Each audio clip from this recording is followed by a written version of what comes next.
The great hall of the Galactic Council hummed with nervous energy. 200 species from across the galaxy sat in rising tiers of seats, all eyes fixed on the massive hologram floating in the center. The image showed a purple-black tear in space that seemed to eat everything around it. The anomaly has destroyed 3 uninhabited systems in the past month, announced Head Counselor Grant, his old voice carrying across the silent chamber. It's growing faster than we predicted. In the front row, the warriors of the galaxy shifted uncomfortably. The rock-skinned stone guard, famous for never retreating from battle, looked down at their feet. The crystal-bodied light warriors, known for their fearless charges, suddenly found the ceiling very interesting. "We need volunteers," Grant continued, his eyes scanning the room. "Someone must study this threat up close before it reaches populated systems." Silence fell over the chamber. Even the mighty Battleborn, who bragged about fighting space monsters with their bare hands, stayed quiet. James Walker, the human representative, sat in his usual spot near the back. Humans were still new to the galactic community, joining only 15 years ago. Most species saw them as weak because humans often retreated from direct fights and preferred to study their enemies first. Walker stood up, his simple gray uniform standing out among the elaborate armor and royal robes around him. "Earth will volunteer." Laughter erupted across the chamber. A stone guard warrior turned around, his rocky face split in an amused grin. "The cowards want to study it.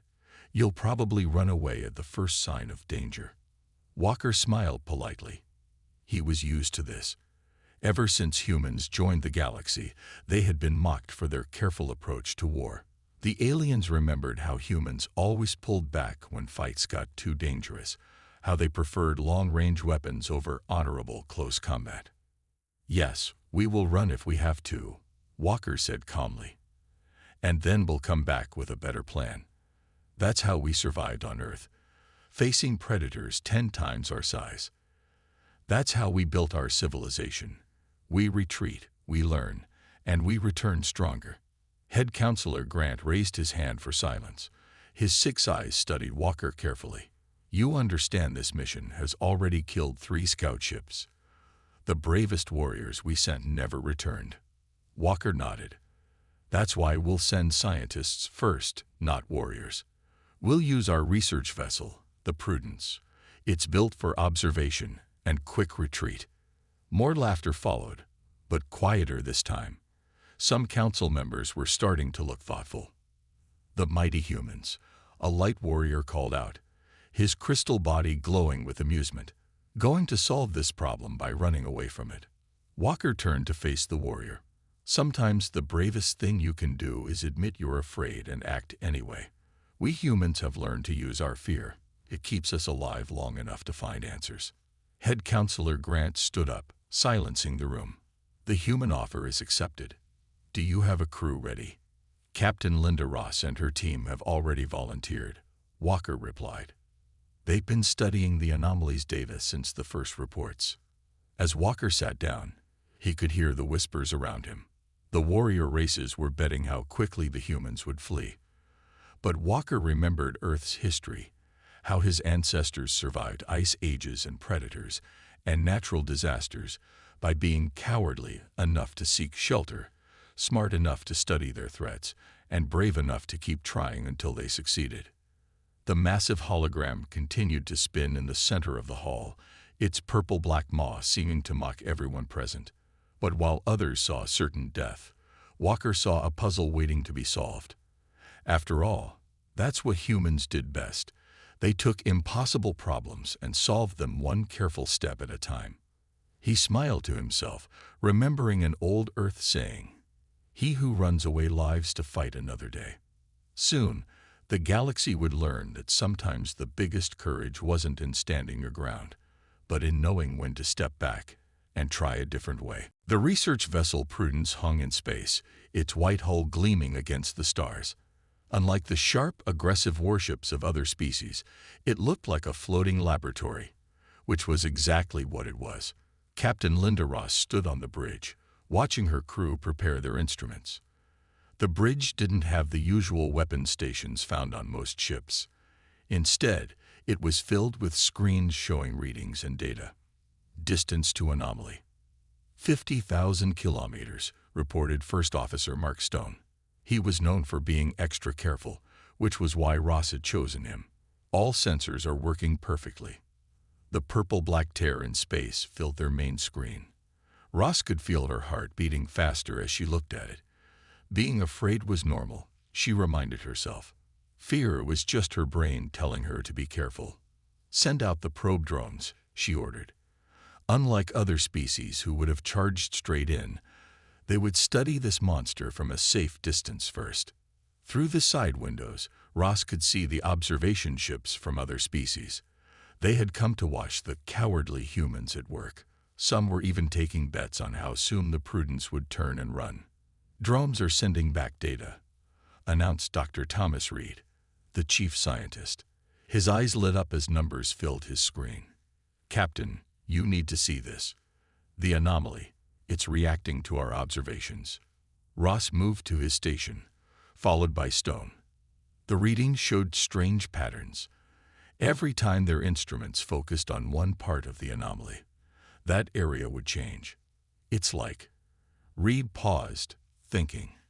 It's like it knows we're watching it. A sudden burst of energy from the anomaly made the ship's safety alarms buzz. Stone immediately hit the retreat thrusters, moving them back an extra 1,000 kilometers. Some of the alien ships sent messages mocking their quick retreat. But Ross smiled. That quick movement had shown them something new. Did you see that? She asked Reed. When we pulled back, the anomaly's energy changed. Play back the readings. The screen showed the pattern clearly. The anomaly had relaxed when they moved away. It was the opposite of what it did when warrior ships approached it aggressively. Send this data to Earth, Ross ordered, and get me a direct line to the Council. An hour later, the Council chamber appeared on their screen. The warrior races were already laughing, assuming the humans were giving up. Honorable Council, Ross began, we've made our first discovery. The anomaly responds to consciousness. It reacts differently to observation than to random space debris.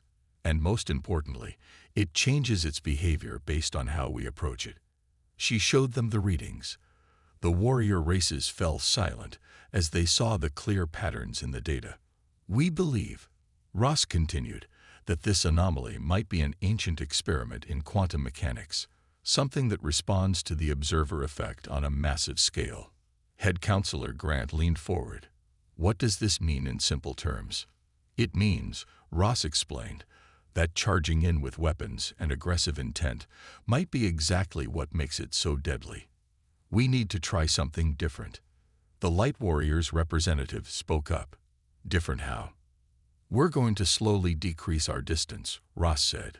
We'll retreat every time it shows signs of aggression, then approach again when it calms down. Like training a nervous animal. Laughter erupted again, but quieter this time. Some council members were nodding thoughtfully. Your species truly is strange, a Stone Guard warrior rumbled. You treat a space monster like a scared pet. We treat it like an unknown, Ross corrected. Everything unknown is dangerous until you understand it. And you can't understand something if you're dead. Back on the Prudence, Ross watched as her crew prepared for their next careful approach. Each crew member wore a small pin showing Earth's old space agency's motto. Ad astra per aspera, to the stars through hardship.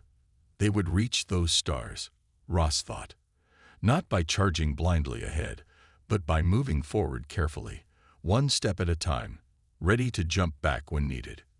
That wasn't cowardice, it was survival. Begin approach sequence, she ordered. Let's show the galaxy how humans solve problems. Pull back now. Captain Ross's voice rang across the bridge as the purple-black anomaly pulsed dangerously. The Prudence smoothly glided backward, its engines humming softly. Dr. Reed's fingers flew across his console, recording every detail. Got it. That's the third time it's shown this pattern. Captain, I think we're onto something big. For the past week, The Prudence had been doing what the warrior races call the coward's dance, moving forward, retreating, then moving forward again. But with each retreat, they learned more. "Show me what you found," Ross ordered, moving to Reed's station. The main screen filled with data patterns that looked almost like, "It's a heartbeat," Reed said excitedly, "or something similar. The anomaly has a rhythm to it. Look here, every 43 minutes, it goes through a complete cycle." First Officer Stone studied the patterns carefully, like breathing, in and out. "Exactly." Reed pointed to more readings. "And there's something else. These energy signatures. They're artificial. This isn't a natural phenomenon. Someone made this." The bridge fell silent. Ross looked at the massive tear in space with new eyes. Not a monster, but a machine. Or maybe both. "Get me the council," she ordered. Minutes later, the council chamber appeared on their screen. The warrior races had stopped laughing days ago, now watching the humans with reluctant interest. "Honorable Council," Ross began, "we've confirmed that the anomaly is artificial. It's some kind of ancient device, possibly a failed experiment in quantum manipulation." She showed them the readings. Even the proudest warriors leaned forward to look. "The pattern suggests it was created by an advanced civilization," Ross continued. "But something went wrong. Instead of whatever it was supposed to do, it's now consuming space itself. If it's a machine, can it be stopped?" Head Counselor Grant asked. "Maybe," Ross replied. "But we'll need to get closer, much closer." The observation ships watching them stirred uneasily. Getting closer meant entering the zone where other ships had vanished.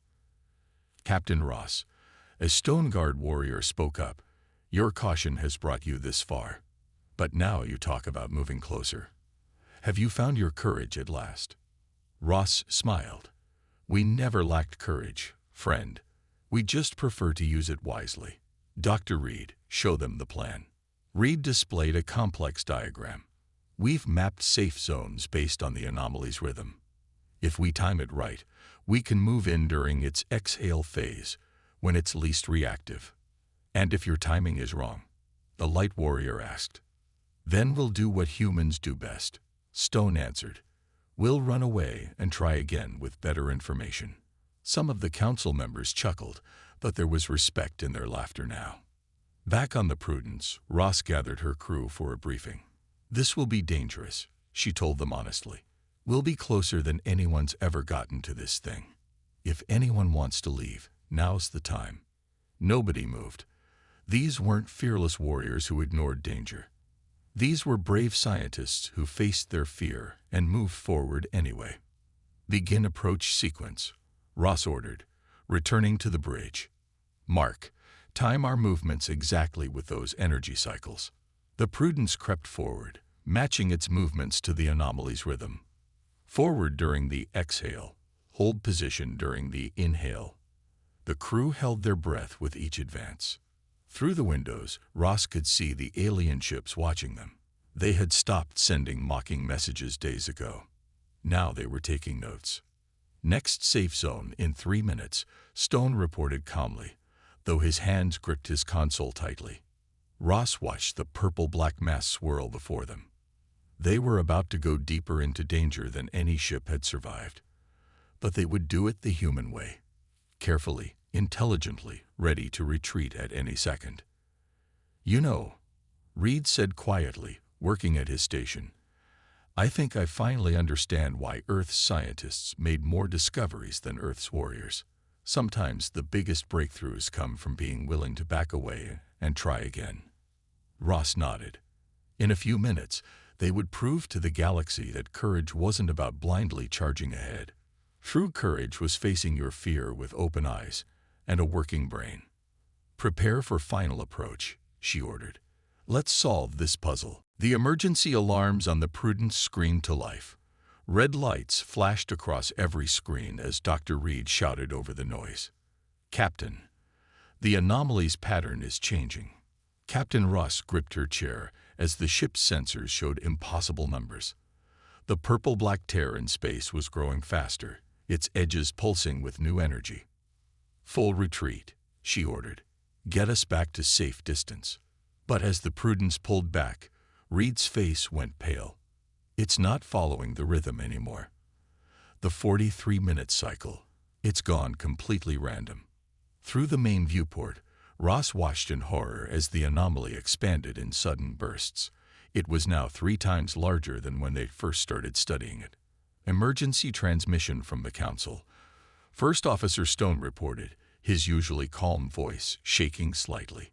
The Council chamber appeared on their screen, but this time there was no order to the meeting. Aliens of all species rushed around in panic as Head Counselor Grant tried to maintain control.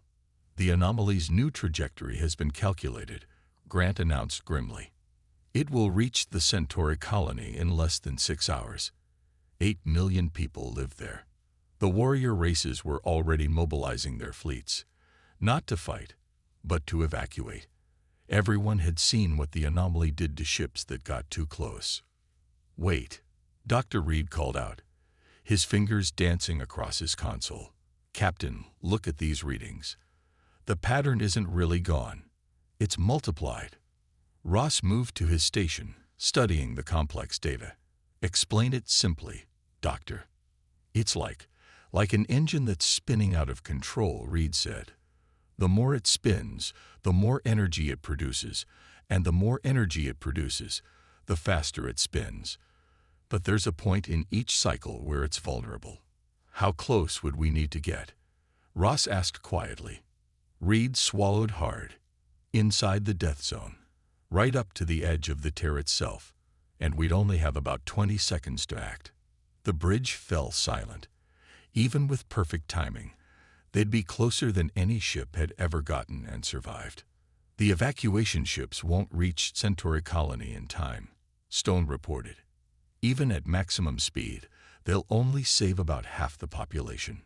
Ross straightened her uniform and faced the Council screen. "Honorable Council, we have a plan. But I need every ship out there to assist." The warrior races turned to look at her. There was no mockery now, only desperate hope. "Our data shows a weakness in the anomaly's new pattern," Ross explained. "We can possibly shut it down, but we'll need help keeping it stable for exactly 20 seconds. She laid out the plan. The warrior ships would need to form a precise pattern around the anomaly, using their engines to create a containment field. The Prudence would then dive into the very heart of the danger. "This is madness," a light warrior shouted. "You'll be torn apart." "Maybe," Ross agreed, "but we've studied this thing for weeks now. We know its patterns. We know how it thinks. Sometimes you need to get close to something to shut it down." The Council chamber erupted in argument, but Head Counselor Grant raised his hand for silence. "Captain Ross, your species has shown wisdom and caution. Why take this risk now?" Ross looked at her crew, seeing the fear in their eyes, but also the determination. "Because sometimes, when you've done all the careful planning you can, when you've learned all there is to learn, it's time to take the big risk. But we'll do it our way, with preparation and purpose." The warrior races looked at each other. They had called humans cowards. But now these same humans were volunteering for what looked like a suicide mission. "The Stone Guard will assist," their leader announced. "The light warriors stand ready," came another voice. One by one, the warrior races pledged their support, not charging in blindly this time, but following the careful humans' plan. Ross turned to her crew. "This will be dangerous. Anyone who wants to transfer to the evacuation ships can go now." Nobody moved. "Very well," she said, sitting in her captain's chair. "Battle stations, everyone. Let's show the galaxy what human courage really looks like." The Prudence's engines hummed to life as they began their approach. This time, they weren't backing away. This time, they were going all the way in. "Formation complete," First Officer Stone announced, his voice steady despite the tension.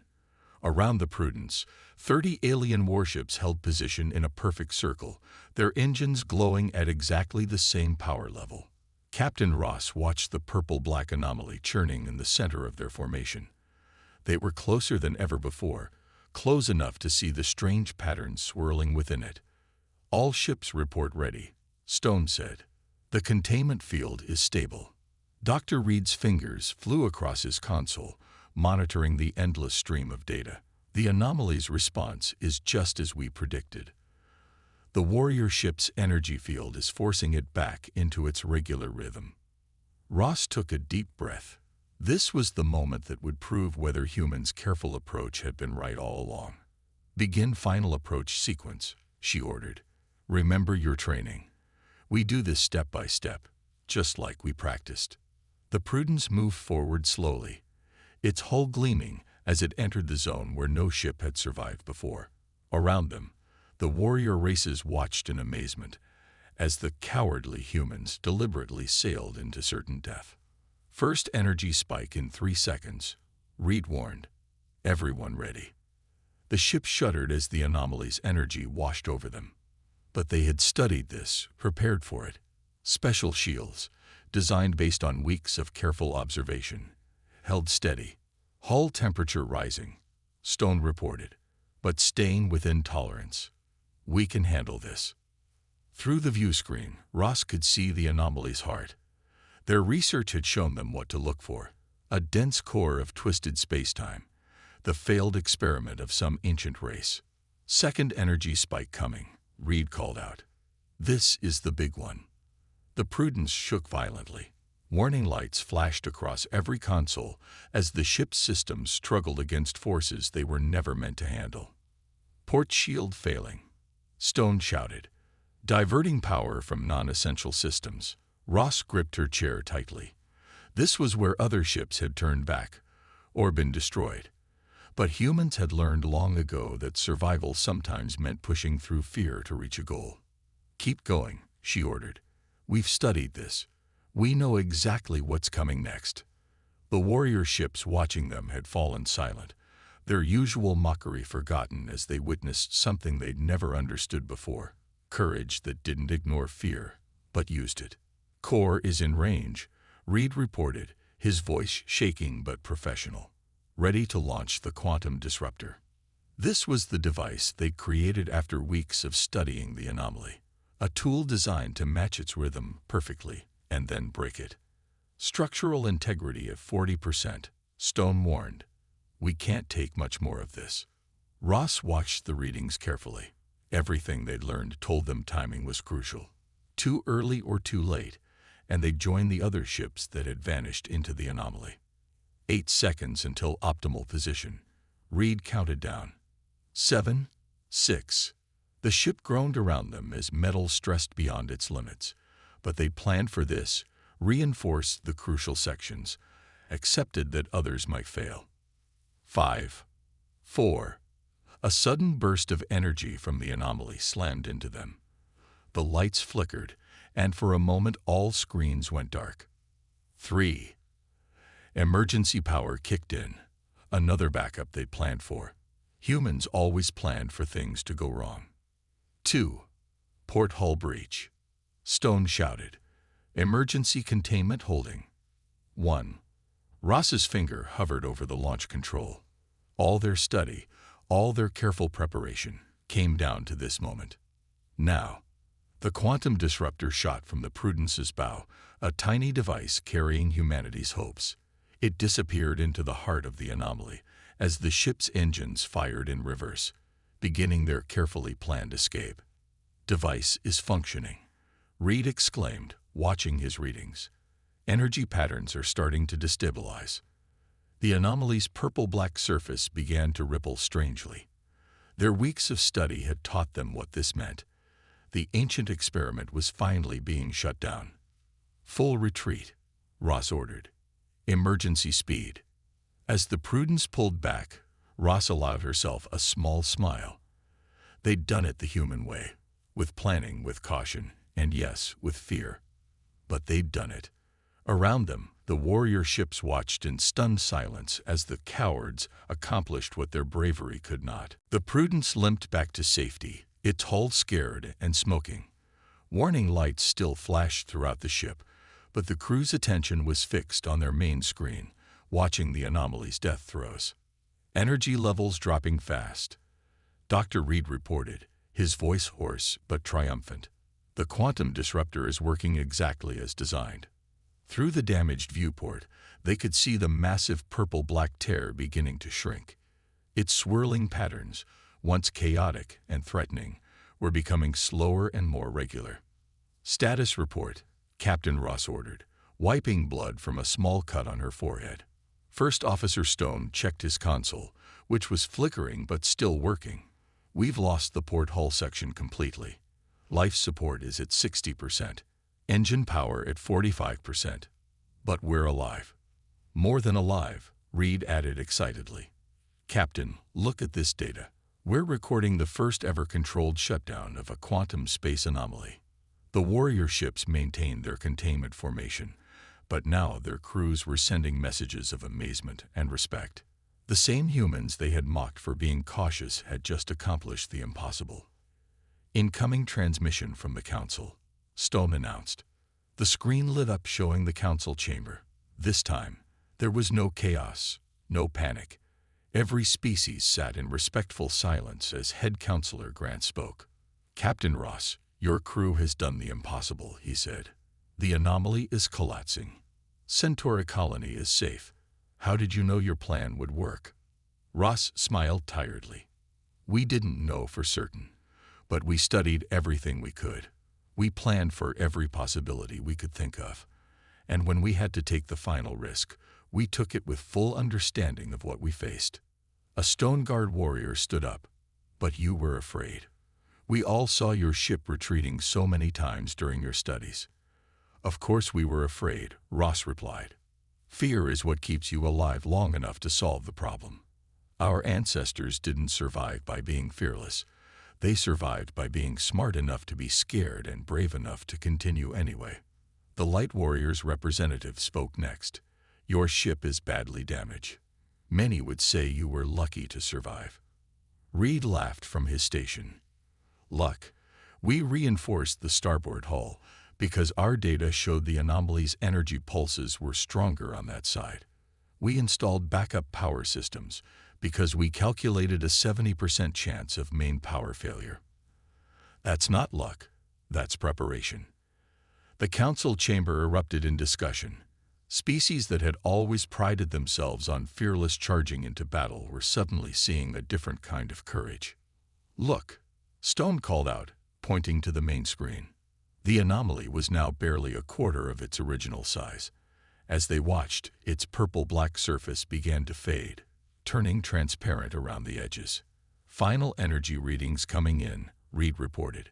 "The ancient experiment is finally shutting down properly. The space-time tears are healing themselves." The warrior ships began moving closer, their crews wanting to witness the historic moment. The humans they had called cowards had faced the greatest threat to the galaxy, not with blind courage, but with studied determination. "Message from Earth Command," Stone said. "They're sending repair ships. Should be here in 6 hours." Ross nodded, then turned back to the Council screen. "Honorable Council, we'd like to share all our data about the anomaly. Our research might help prevent something like this from happening again." "Your data will be studied by all races," Grant agreed. Perhaps we all have something to learn about different kinds of courage." As the Council transmission ended, Ross looked around her damaged bridge.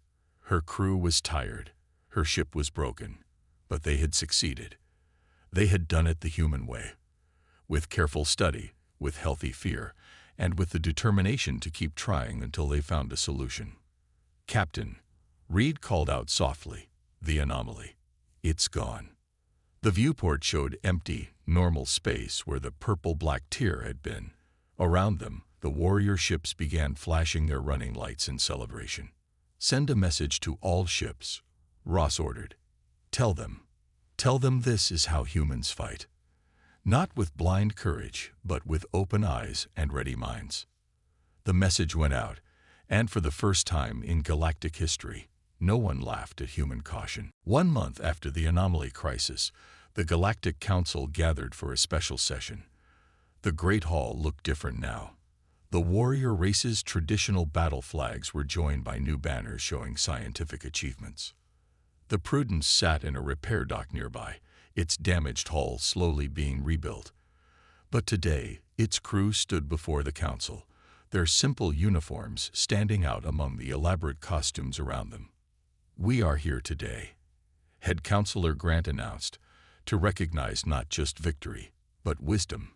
Captain Ross, please step forward." Captain Ross walked to the center of the chamber. The same room where humans had once been mocked for their caution now fell silent with respect. "Before you speak," Grant said, "the Stone Guard wished to present something." The massive rock-skinned warriors stood. Their leader, who had once laughed at human cowardice, now held a ceremonial weapon. "We have always awarded this blade to the bravest warriors," he rumbled. "But you have taught us that true bravery wears many faces. Your fear did not weaken you. It guided you." Dr. Reed, watching from his place with the crew, couldn't help but smile as Ross accepted the blade. Next to him, First Officer Stone whispered, "They're finally starting to understand." "Captain Ross," Grant continued, "please share with us what you have learned from this mission." Ross held the ceremonial blade carefully as she spoke. "The greatest lesson wasn't about the anomaly itself. It was about how we face our challenges. Every species in this chamber has its own kind of courage. The human's way is not better. It's just different." She gestured to her crew. "We succeeded because we weren't afraid to be afraid. We studied, we retreated, we planned, and when the time came, we acted. This isn't just the story of one mission. This is the story of humanity." The Light Warriors stood next. Their crystal bodies glowed with new colors of respect. "We have begun implementing your methods in our training," their leader announced. "Our warriors now study their enemies before engaging. Some call this cowardice. We call it wisdom." James Walker, the human representative who had first volunteered Earth's help, stepped forward. "The humans have prepared a gift for the council," he said. "Dr. Reed, if you would." Reed activated his tablet, and a hologram appeared in the center of the chamber. It showed the complete data from their mission, but simplified into a teaching format. "This is the Human Approach Protocol," Reed explained, "a method for facing unknown threats. It teaches when to advance, when to retreat, and most importantly, how to learn from both." The council chamber buzzed with interest. Species that had once competed to show their fearlessness were now taking notes on human caution. "But remember," Ross added, "this isn't about abandoning your courage. It's about adding wisdom to it. The galaxy needs all kinds of bravery." Stone stepped forward with a small box.